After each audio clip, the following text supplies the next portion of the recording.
Hi, everybody. Good afternoon or good morning, depending on where you're calling in from. I'm Dr. Guila Benchimol, the Senior Advisor on Research and Learning with the SRE Network. Welcome to today's conversation about paid family and medical leave with a special spotlight on fertility sensitivity. Today, we are thrilled to learn from three powerhouse leaders and changemakers who are going to help us explore the complexities of this work and how we navigate pushback while remaining steadfast in our pursuit of equity and belonging. I want to welcome Rabbi Mary Zamore, the Executive Director of the Women's Rabbinic Network, Dr. Aimee Beacom, CEO, Center for Parental Leave Leadership, and Dr. Aimee Barron, Founder and Executive Director from I Was Supposed to Have a Baby.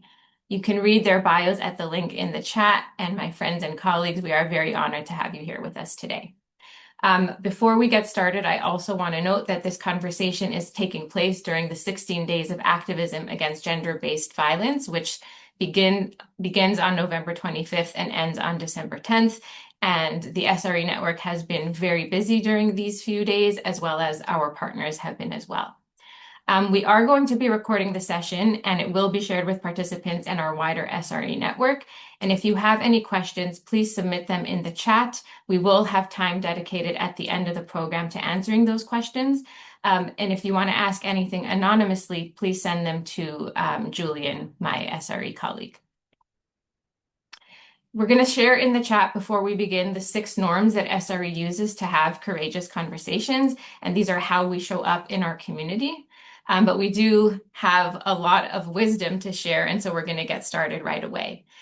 So I wanted to begin by quoting Rabbi Mary Zamore, one of our panelists, in her piece this year in EJP on Labor Day. There, Rabbi Zamore wrote, "Changing policy is hard, but changing culture is much, much harder." The Women's Rabbinic Network their work on paid family and medical leave reminds us that studies show that employees who receive paid family and medical leave have better retention, better engagement overall, and are more invested in their employment setting, and they also feel more respected. So before we dig into our questions with our panelists, we're going to take a minute and look at a short clip of employees in Reform congregations describing the impact of paid leave policies on their lives.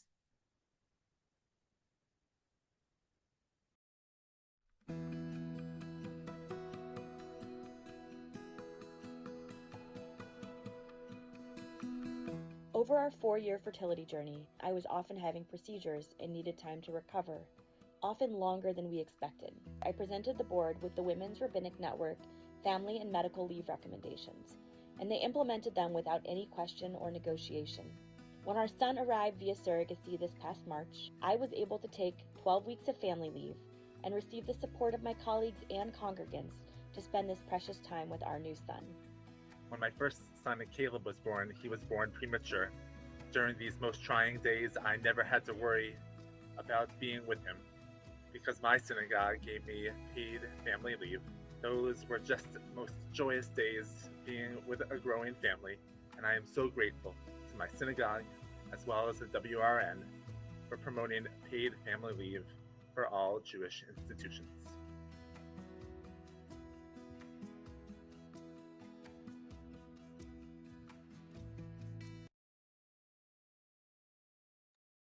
I encourage you to watch the full video, which you can find at the link as well as the resources we're going to be giving out at the end of the program, because the stories are amazing and a real model and lesson for all.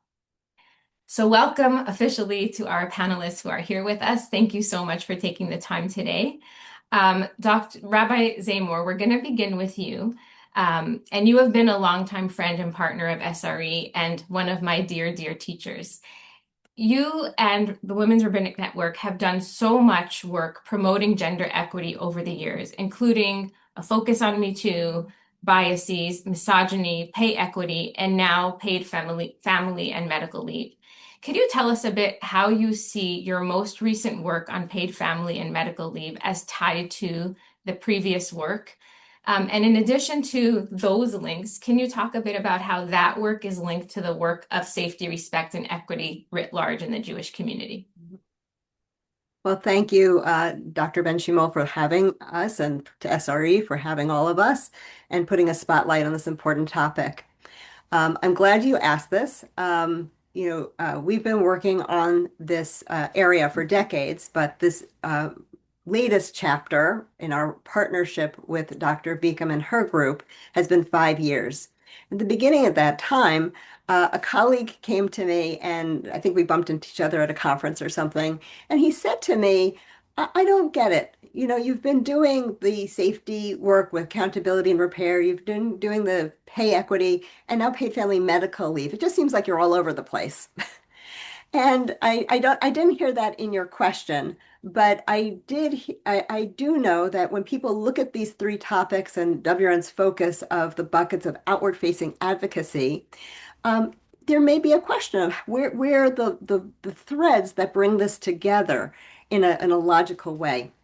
And the answer is, of course, that we look at everything through the lens of gender justice. And when we look at our lived experience of our rabbis who are members of WRN and of the greater Jewish community, these three buckets is where we needed to put our energies right now over our 45 plus years of work. But they're all interconnected because they're all in our efforts to make structural change to fight misogyny, bias, and harassment.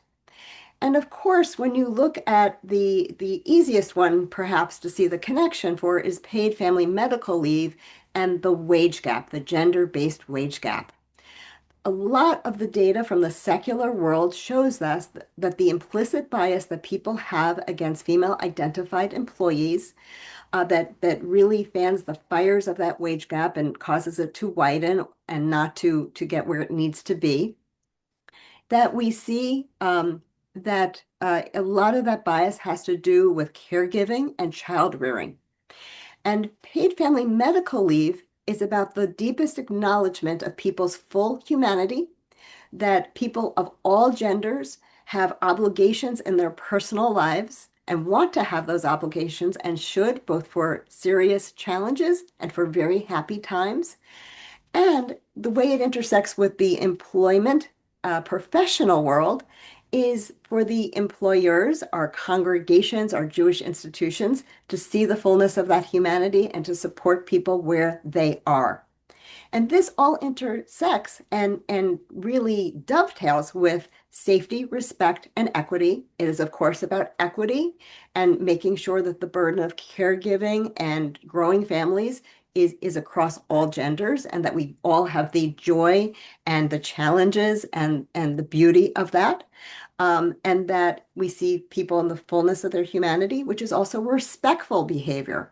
And of course, Franz Sepler teaches us so beautifully that when we focus on the respect and equity at work, that the more serious behaviors that derail safe communities and workplaces, such as harassment and bias and misogyny and, God forbid, abuse, that these are the remedies to the worst behaviors, is doubling down on the equity and respect.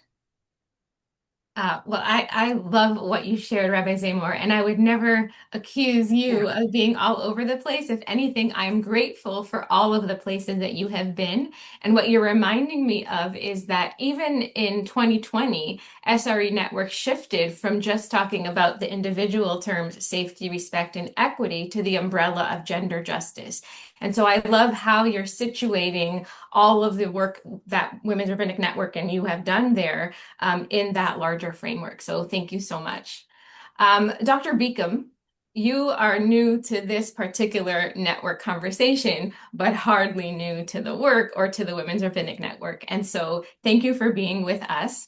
As the founder and CEO of the Center for Parental Leave Leadership, can you tell us a bit about the work you've been doing with WRN? And as a researcher, I am also very curious about the language you use to refer to the work, what the language signals, and why that language matters today. Yes, thank you very much for inviting me to be here. It's such an honor.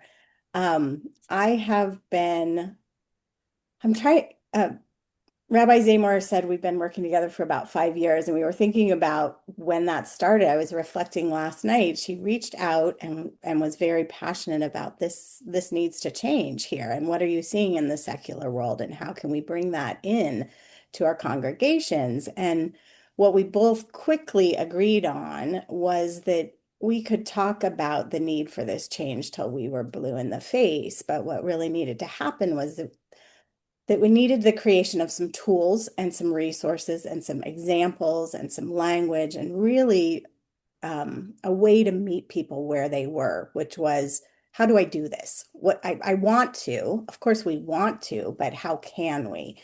And so that's really what we've been working on all these years. It started with the paid family and medical leave standards for the reform movement. And in that document, for those of you who haven't seen it, it's, I think, 22 pages long, and it includes templates of what you can put into a contract, what you can talk about with an employee, a very robust FAQ section where we get into a little bit of this question of language and how language is used. And just a way to orient this as not only an important part of the workplace and creating standards for employees to create their lives around, but also as the moral imperative and the human right that WRN has led this conversation around.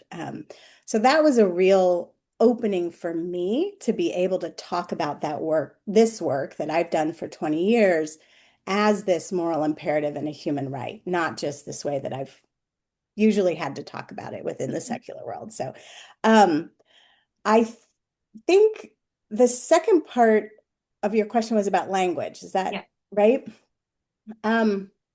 I think you heard it so beautifully in the way that Rabbi Zamar was just talking. She wasn't saying we're talking about maternity leave.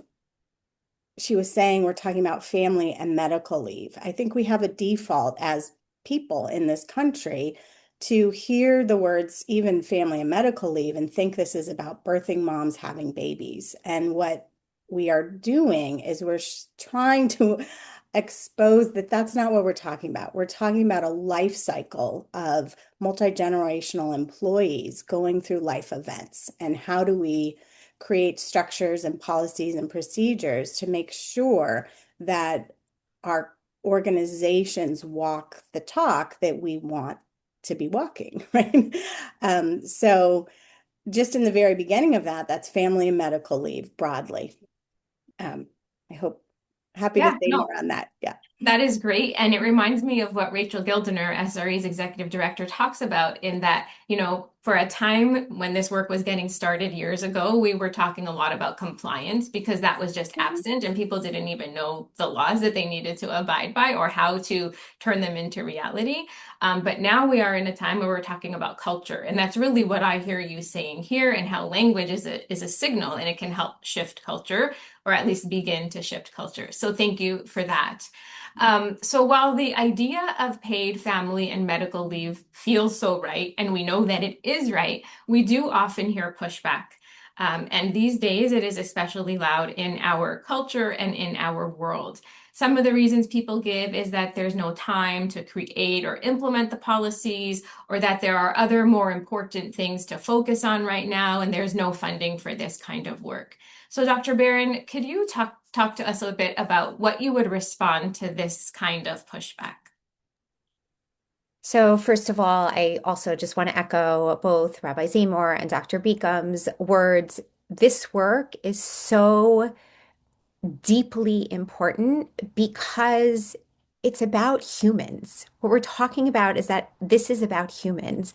And so, to your question, when managers, when executives say that they don't have the time to deal with their people, that when people are suffering, when people are going through the most difficult pieces of their lives, when they say they don't have time or there are other things that are important, I get it. I run an organization. I started an organization myself 6.5 years ago. And I think we all know that if we first and foremost center the people that we work with, then that will mean that the product at the end of the day will be so much more robust and will be so people will feel much more fulfilled about their jobs. I mean, I can quote to you some statistics, right? There's a study, Carrot had an annual of their first annual fertility at work report, which said that 90% of participants said that fertility and family forming, I mean, my work is in the fertility world, right? That fertility and family forming had negatively impacted their mental health. And 60% of those people said that because of all the things that they were going through from a fertility perspective, that it specifically impacted their work performance. I'll give you one other statistic, which also was like, frankly, shocking to me. Nearly 80% of 18 to 34-year-olds said that they would consider leaving their jobs if they did not get proper support after a loss. And so I think when you think about that, and if you center humans, I mean, my response is, how can you not? And we did that work in our teeny tiny organization. I mean, now we're at, I think, 7 employees and I think 13 contractors. But even 4 years ago, when we were much smaller, we thought about these issues practically of how can we preach to the world sensitivity about fertility struggles. And how could I treat my employees differently?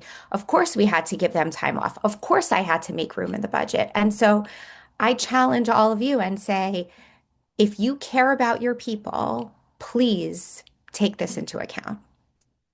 What I love about the bridging of all your three voices is that we need to know the data, we need to know the statistics, we need to know the bad news, and we have to be able to create a new reality. And we don't know how to do that. So Dr. Beacom was talking about like how to actually make this happen. And WRN's videos actually show live examples of real people for whom this has made a huge difference. And so I love having all three. We usually only have the bad examples and we don't know how to change that. And here you're providing an entire toolkit with real life examples of that change. And so Rabbi Mary, I want to ask you, based on what Dr. Barron just shared, you know, I don't know, here's what I have to tell you if not. And so, given the current clawback to women's rights, to civil liberties, to human rights that is continuing to unfold, why does this matter now? And what do you imagine will happen if Jewish organizations and funders give in to this pushback and don't make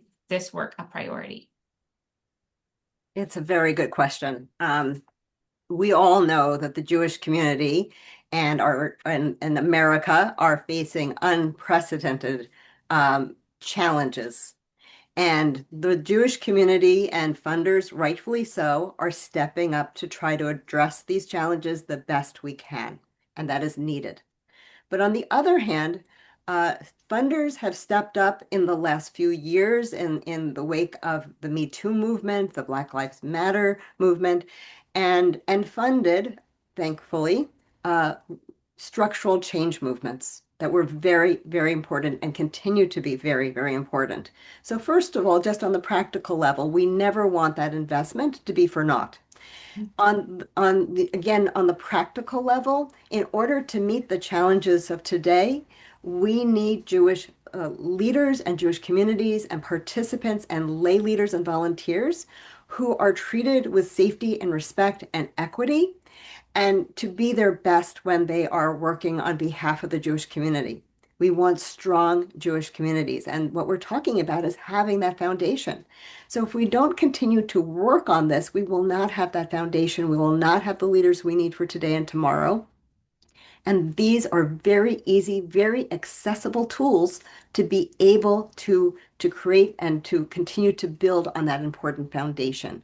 The worst thing we could possibly do is to drop all of this work, focus on these challenges that are newer to this moment, and then have to come back in 5 years and have to rebuild everything we've done over the decades. That is really powerful when you're imagining what the future Jewish landscape looks like. And so given your focus on Jewish leaders. When you say that word, right? We sometimes have an idea of what a Jewish leader looks like or what a leader looks like. And so I would like to turn the conversation to the issues of privilege, power, gender, and race for a moment. And I'm going to ask each of you to please speak a bit about how creating, implementing, and maintaining these policies and procedures are deeply important across diverse identities. Rabbi Zamore, we'll start with you. Well, I'll start with the WRN mindset, and it's so wonderful to see so many of our WRN members, board members, and Mark Palavin and others who work with us every single day here with us. So WRN, it would be possible for us for the over 45 years we've been together, the decades, for us just to focus on rabbis who are women and now non-binary and gender fluid, are members of our organization, and to say we're working for pay equity and paid family medical leave and safety and respect for this, for us. But that has never been our goal. That is, as rabbis and as Jewish leaders, we know that it is our moral imperative, our religious imperative and vision to respect everybody in our community. And that's why every resource that we advocate for is free and open to the public.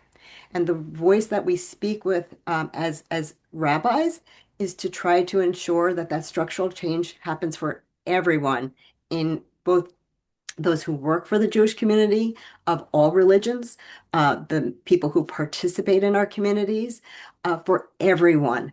And so therefore we bring that gender lens, but we really hope that that this helps all marginalized people and that we build a stronger Jewish community that is fully aligned with our Jewish values. Thank you. Dr. Beacom. I'm just thinking about how important it is for this audience to understand that role that WRN has taken on behalf of the reform movement and all of you. This is the very first Jewish, or I'm sorry, not Jewish, any religious organization that has taken on this effort in such a public way, or not in any way. So I've been doing this work for 20 years, and there's a lot of companies that speak out. There's a lot of people who have taken this up, but this is completely different. And since WRN has done this on behalf of the reform movement, there have been tiptoes of other religious organizations and institutions moving into this work, but the leadership of really coming in and saying, this isn't just about us. This is about everyone. That leadership has set the tone for how this will roll out into this country in ways that we're just beginning to see the ripple effects of, but are very, very real. So every piece of the work that we've done has been embedded with that ethos, that this is for all gender identities. This is for all different types of leave. This is for all different types of roles within an organization or an institution. So I can't say that strongly enough. It is the entire work and the body of work and the energy that has gone into it and the deep, deep thought has already created tools and resources for everyone that have that at its core. And it's leading that conversation in this country. So I don't know. Amazing. More of a thank you than an answer, but yeah. Oh, it's amazing, and may it continue. Yeah. Dr. Barron. I want to give a couple of very concrete examples here.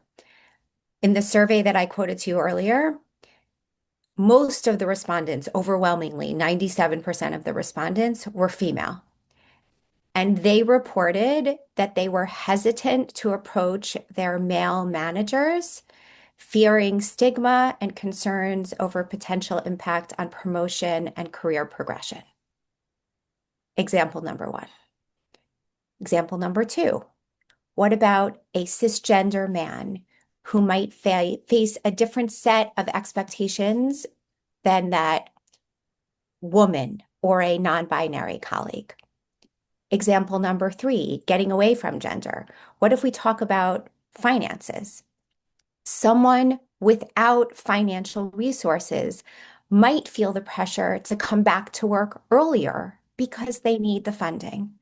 So I think, if we need to expand, we need to think about all of the different kinds of people that this affects.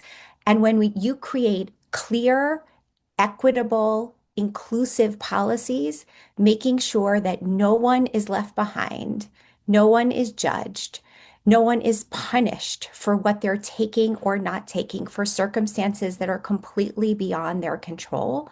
I mean, this is the very essence of what this work is and why it's absolutely so necessary.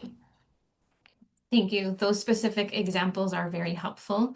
And at SRE Network, we recognize that we have a multitude of different kinds of organizations in the Jewish professional landscape. Some are bigger, some are smaller, some are well-resourced, some don't even have an HR department. And so we do try to direct individuals to tools and resources and toolkits that they can use to actually promote gender equity and turn it into practice. And I know you've each worked on developing, creating resources on this topic. I took time to look at them before this talk, and I was so grateful to what you have created.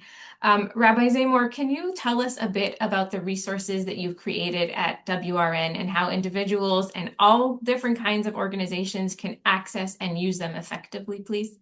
Absolutely. And you're 100% correct that that we have so many people in the Jewish community that are coming from very different settings, some with robust HR departments and some which are intrinsically run by lay people and have no background in this at all.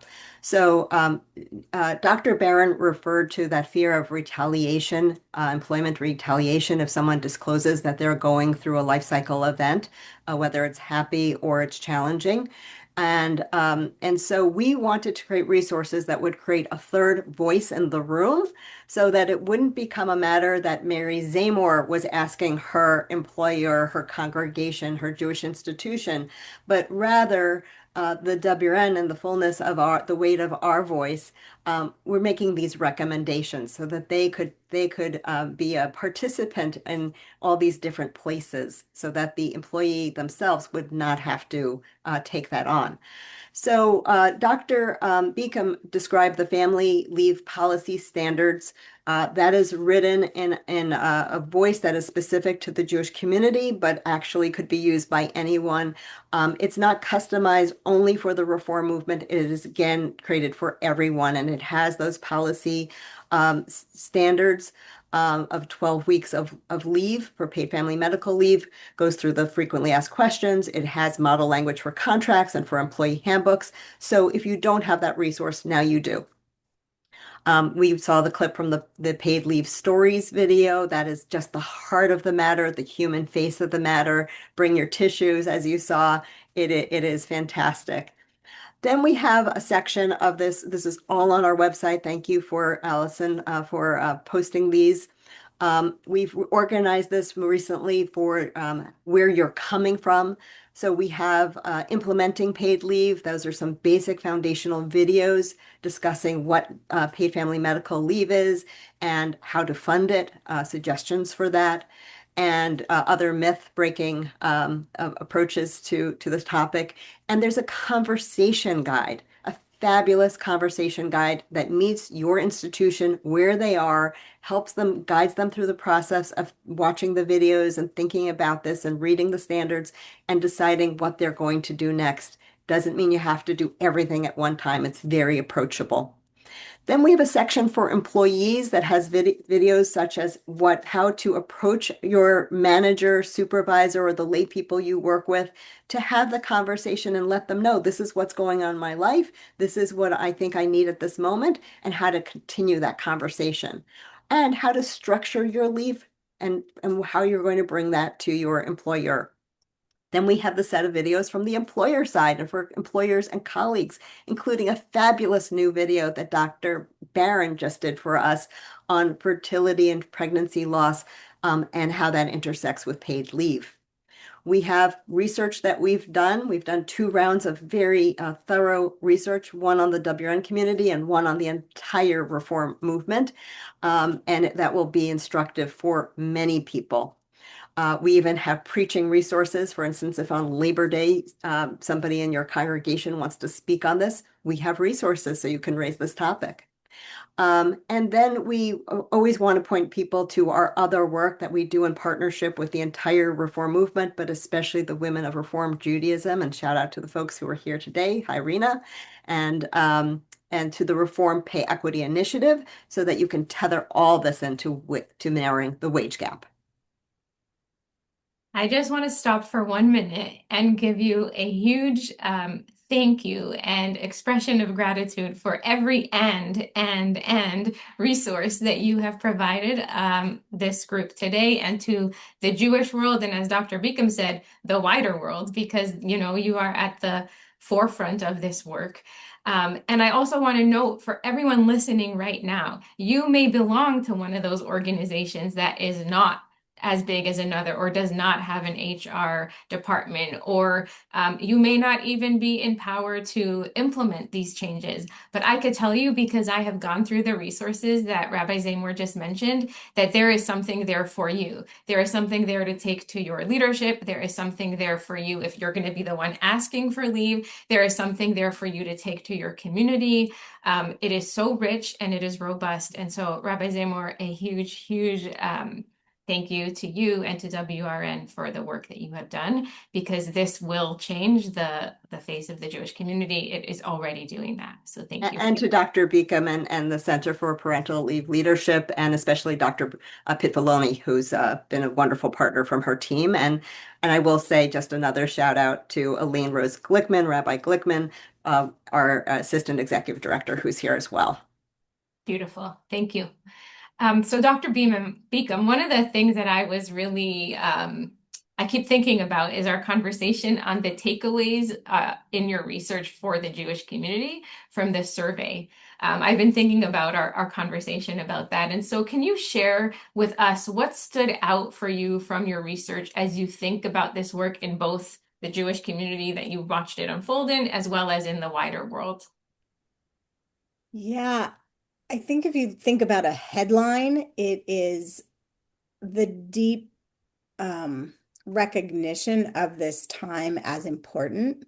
And there was a general, to get into some stats like Dr. Barron did, 98% of respondents believe that parental leave should be a standard benefit for all. 97% felt that way about medical leave, and 89% about paid caregiving leave. And that discrepancy of 10 points, I believe, only speaks to how far we've come in people understanding the need for parental leave versus caregiving leave, instead of really seeing them as all types of leave are caregiving leave. So there was a question in the chat about bereavement leave. That is also caregiving leave, whether it's care for yourself or a loved one. So that is that the intent is there. That spoke very clearly through the report. What is lacking is the how, just sort of the lack of planning, the lack of policy, the lack of standardized procedure, so that people really know, oh, this is the way it's done within my organization. And that then creates a pathway where it doesn't become, I'm asking for this thing, as Dr. Barron was talking about earlier, but we do this as an organization, and this is the way that we do things. So that really stood out, is just this, the intention is there, everybody wants to, there's a deep feeling of support, usually individually, but that lack of standardization. I do also have to call out that we had a really hard time getting male participation. So we actively went after male participation, seeking it out directly, and still only got 21% of male participation.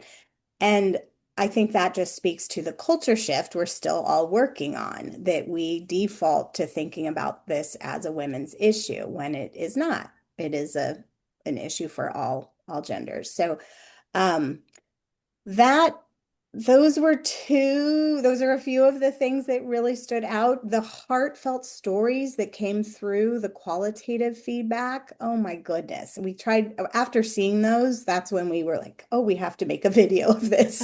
Like they were just so compelling. And yeah, Rabbi Zamore, do you want to add anything to that? That You know, stood I think for us that when that research, especially, we were you know, frustrated by the lack of male participation. Mhm. We're continually frustrated by the framing of this as a women's issue. That is a really hard nut to crack for the world to see this as a beyond gender issue and beyond age. That's something that comes up a great deal. I see that because when I speak to rabbis about their contract negotiations, they will say to me, "Well, I'm not going to have a family. I'm beyond those years." And even to get the employees themselves to see this as a lifetime need, it is very challenging. So many grandparents are actively raising grandchildren today. There's so many different forms of family formation. And of course, medical issues plague us the entirety of our lives. So it is vital that we all see this as a very broad issue that is we all need to engage on. I want to just tie one other thing to what Dr. Barron was saying earlier. I think your stat was 97% of people who had a loss would not. Um, I can't remember exactly what it was, but we had a similar one, a stat in here that 73% of respondents said that a paid family and medical leave would be a major or deciding factor in whether they would take a job offer. So these are really those are high numbers. These are Yeah. people Yeah. are making decisions based on these things. Yeah. Yeah. And, One of and the, I go would ahead. also just point out our research showed a lot of appreciation for the Jewish community and for their caring community pastoral approach to all people. But at the same time, there was a lot of frustration about communication. And Mhm. that was the perennial thing that keeps coming up. It is that there's not a plan. And no employee wants to be the person, as Dr. Barron and Dr. Beacon have pointed out, to be the person to have to come in and say, what's your policy? Because the minute you say that, you're creating a vulnerability for yourself. And we don't want people to have to be in that position. We want these policies to be clear and for everyone in the building to be prepared to live those policies. Yeah, that's what I was going to get to, which was at SRE, we often get the question of the burden is on those with the least amount of power or those who are the most vulnerable to try to raise the most difficult topic or issue. And you're providing scripts here and you're providing a way to change culture so that burden doesn't rest on them alone or even at all if you actually manage to change the culture. I'm wondering if we can just talk for a minute because we mentioned before, moving from compliance to culture, from policy to living, this kind of change. Where do Jewish values fit into this whole thing? Every organization has their Jewish values, and then if you look and you don't have paid family and medical leave, how does that align or misalign with the idea of living our Jewish values? Would you like me to answer that? I'm sorry, I wasn't Whoever clear. wants to take it. Yeah, sorry, I Yeah, didn't I do think it. Dr. Barron, you seem to be also. I think we can all take it, but I think the essence of who we are as Jews is that every person is equal and every person is valued, regardless of whether you have a partner, whether you don't have a partner, whether you're young, whether you're old, whether you have children, whether you don't have children. Community is made up of so many different varied individuals, and we love all of them. That's what makes our community so vibrant. And so when we inadvertently or inadvertently marginalize one or more groups, then it's directly against all of our values. Absolutely. And whether or not wherever you are in the Jewish community, on the spectrum of belief and Jewish identity, these values, whether you see it as a theological imperative or an ethical imperative, that these are the values that are the threads that connect all of us. And we do this very well in terms of our communities, but to see it as an employer-employee relationship and part of that need it is imperative. People often speak of their Jewish communities or even their work environments as family. And while I love the heart that's behind that, it actually is not that helpful. It is better actually to say that we want to bring the best of our Jewish values and the best of secular law and bring those together and to create a work environment that treats people with that equality and equity and compassion and allows people the fullness of what they need as human beings. Thank you. That is beautiful. Dr. Barron, turning to your really important work, teaching organizations, leaders, and people in general to be sensitive to other fertility journeys, as well as thinking about bereavement and loss. And you spoke so beautifully at the SRE Spring Summit about your own history with this, as well as how you founded your organization. Can you share a practical example where a manager can learn how to better respond when someone is asking for leave? And are there standards about what to do or not to do, or to say or not to say that we could learn from? Thank you. You will all have there, it will be linked, I believe.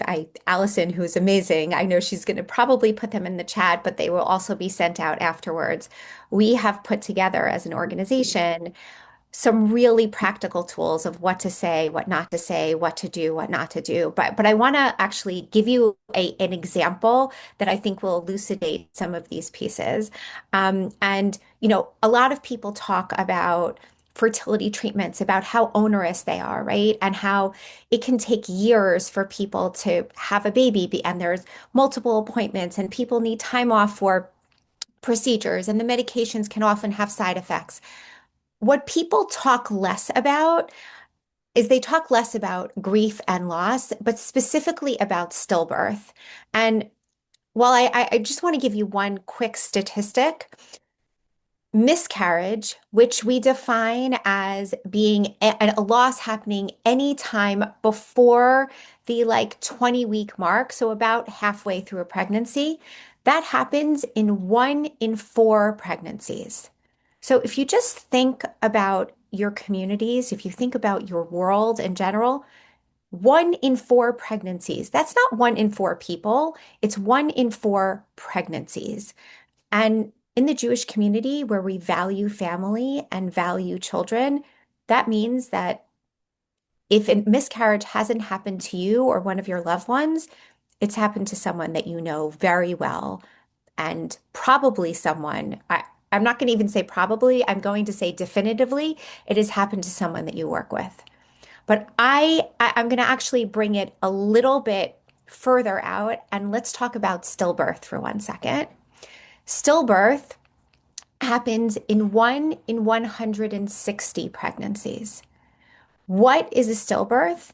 A stillbirth is a loss that happens anytime after 20 weeks, really up until full term, up until delivery.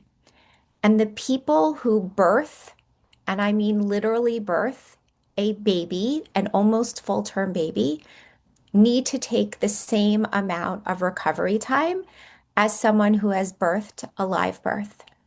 So I'll give you an example. This is a woman in the I was supposed to have a baby community. She said, I had a stillbirth last October. My workplace doesn't offer maternity or disability leave, but I plan to apply for paid family leave after the delivery. When I tried, I was told that I needed a birth certificate, but my baby only had a death certificate, and that didn't qualify. It was my first delivery, and I was recovering from stitches and a fissure, and I had no paid time off. Whether my baby is alive or not alive, the physical recovery is the same, if not even more difficult, because of the emotional piece. And then she writes, at first, my coworkers were kind and they sent me flowers and I got a couple of meals. But after 2 weeks, they were already asking when I was going to return. It was clear they didn't understand what a stillbirth entails, even those people who had given birth themselves. So I think, let's break this down, right? If there was this beautiful package, all of these resources that Rabbi Zamore and Dr. Beacom had created, then none of those things would have happened, right? But I think let's just go back. And for any person who asks for leave, asks for time, for fertility treatments, for miscarriage, for a stillbirth, for an adoption, for surrogacy because they have a new baby, but they weren't pregnant. For any of these people, the common reaction is, oh, just take the time that you need. I hope everything goes well, blah, blah, blah. But if you don't have something in place practically, then the employee is just left with like, what do we do? What do we do?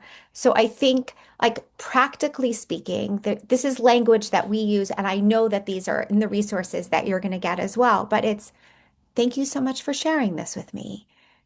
I hear you need time. Okay, so this is what the leave process looks like. I'm sending it to you if you don't have it already in your employee handbook. I want to make sure that you know that I will support you throughout this, period. And if there's anything that you need from me or the team to make this more manageable, let me know. And that's sort of open-ended, but I'll even go first and foremost into the practical of giving people options, right? Saying, we can have you work from home X number of days a week or work from home completely. You can come late or leave early, or you can stay later on certain days when you know you're going to come in late. Utilize your team, delegate tasks. Like all of these pieces are things that can be utilized when something is already in place. And I also want to give a couple of other just practical examples of words or things that you can say or things that you can do with your employees. Just think about when someone says, I need time off for a specific procedure. Like you saying, well, here's the policy, no problem. That's fine and good, but it doesn't speak to the human who's behind that ask, right? So something like, I just want to let you know, maybe you mark it on your calendar and you say, I know you're going out for a procedure tomorrow. I just want to let you know I'm thinking about you. You can adjust your start and end time as you need.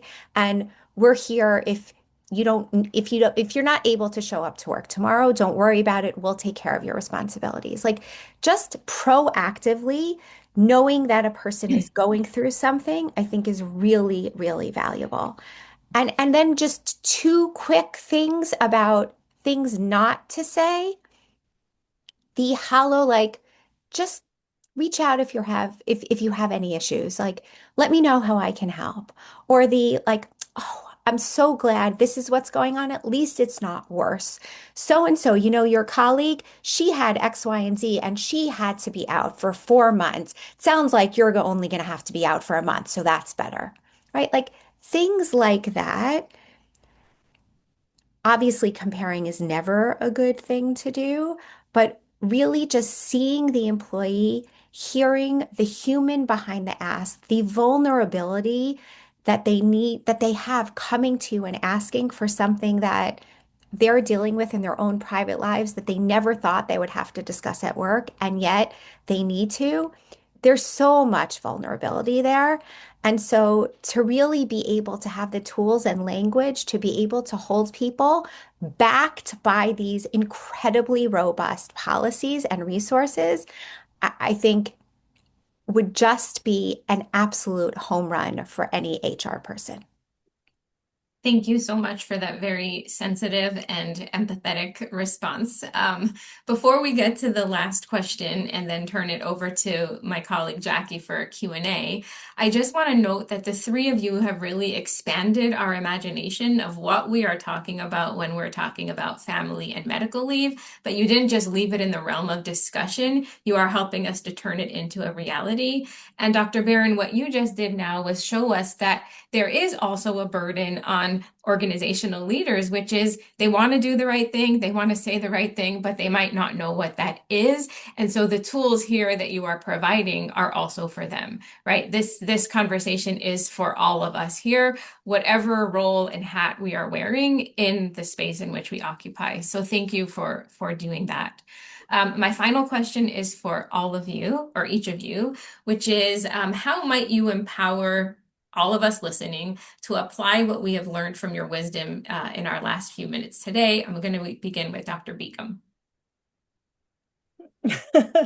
Um, how would I empower just to use these tools and resources to block an hour on your calendar to sit down and maybe start with the conversation guide and review it because that will allow you to figure out where and who and how to talk about these things within your organizations and identify where you might have a sticking point. You know, some organizations it may be pay, some it may be leadership, being in an older mindset around this. You know, there could be different sticking points. So I think to empower you, just take the time and do it. There's people, you're leading this. It's so exciting to step into that leadership. So thank you. Thank you. Rabbi Zamore.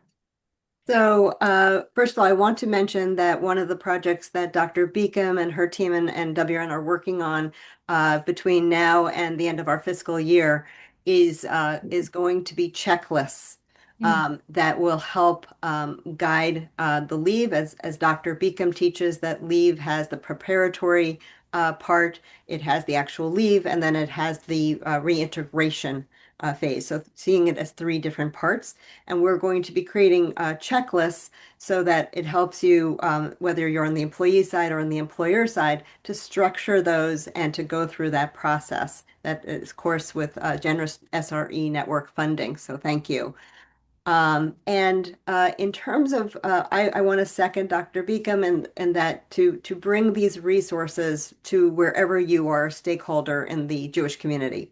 And when I say stakeholder, that could mean that you're an employee, that you're an employer, that you're a supervisor, you're a volunteer, you're a member, whatever that stakeholdership is. And to just to be able to say, I attended this great webinar, and have we looked at this? Have we thought about this? I know that Jewish organizations are struggling financially, and we're a nonprofit, and you know that's part of being nonprofit is that we're mission driven. The people who work for us are mission driven. They are passionate about what they do, but you know part of it is that we're all used to doing all of this on a shoestring. And so, you know, we have a video that addresses that in part, that this needs planning, this needs thought, and it is 100% doable. This is something we can do, and we can support the people who support the Jewish community. Amen. Thank you, Dr. Barron, and then we're going to move into Q&A. I'm going to leave all of you with my favorite quote, which is, done is better than perfect. This, I know, I'm imagining for many of you, feels incredibly overwhelming. We're throwing all of these resources at you and saying, you need to see the humanity behind it. There are people there that really desperately need this, and you need to do all of this and block off your calendars. Yes. And done is better than perfect. Look, Dr. Beacom said, like practical, start small. Take an hour out of your time, block it off. Maybe when you're on the treadmill, like it doesn't have to be dedicated work time per se. Not that I'm advocating working outside of work. I'm not sure what I even just said there, but let's go back for a second. Take time and just look it over. And you don't have to implement everything at once. Just even seeing the people in your organization and hearing what they're saying. Oh, I need to leave early because somebody is sick. Oh, I need to take time off because I'm having an operation.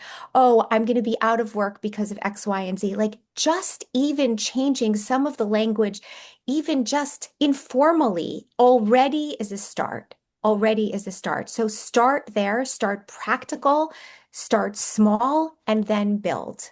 Done is better than perfect. Thank you. We have led many sessions at SRE over the years. I think this is one of the most resourced in the moment. Usually it's after the fact, but this is in the moment. There are so many resources. Thank you, each of you, for your wisdom and for your work and for what you have provided us here today and the wider Jewish community and the wider world. Dr. Beacom, I want to acknowledge the work that you've been doing far before any Jewish organization got on board. So thank you so much for being a part of our circle here today. I'm going to turn it over to my colleague, Jackie. Thank you so much. Hi, y'all. We still have a couple of minutes, and I have a couple of questions for you, and let's see how many we can get through. So, the first one is, many organizations are moving beyond the old benchmarks for parental leave. I know that many orgs are at different starting points, but from your vantage point, what are some of the more forward-thinking or innovative practices that you're seeing today to truly support staff and families? Did I say something? Um, you use two words in there that I want to highlight. You were talking about policy and you're talking about practice. And I think as we think about innovation and best practices, we need to really be shifting. Yes, we absolutely have to do the policy. That's what so much of these resources are about, but it is the foundation for the practice. And so that's what a lot of Dr. Barron was describing, and how a manager responds in a moment, how someone talks about these things. So when we can talk about 12 weeks, 16 weeks, those kinds of things. Those aren't necessarily forward thinking. They're baseline. And so forward thinking for me is thinking about cover and how people can feel comfortable being away and really disengaging. Thinking about pay and how performance is calculated in a performance review when someone's been away for 6 months of their year of time, and how that happens. So those are the interesting places where this work is going to make it easier for institutions and organizations to take it up. Anyway, I just want people to think about practice, policy to practice. But I'm sure, please, either of you add to what I'm saying. I'm going to stick with the very practical and just highlight three different little practical areas that I think are forward thinking. One is in terms of how do you finance paid family medical leave? Look beyond the operating budget.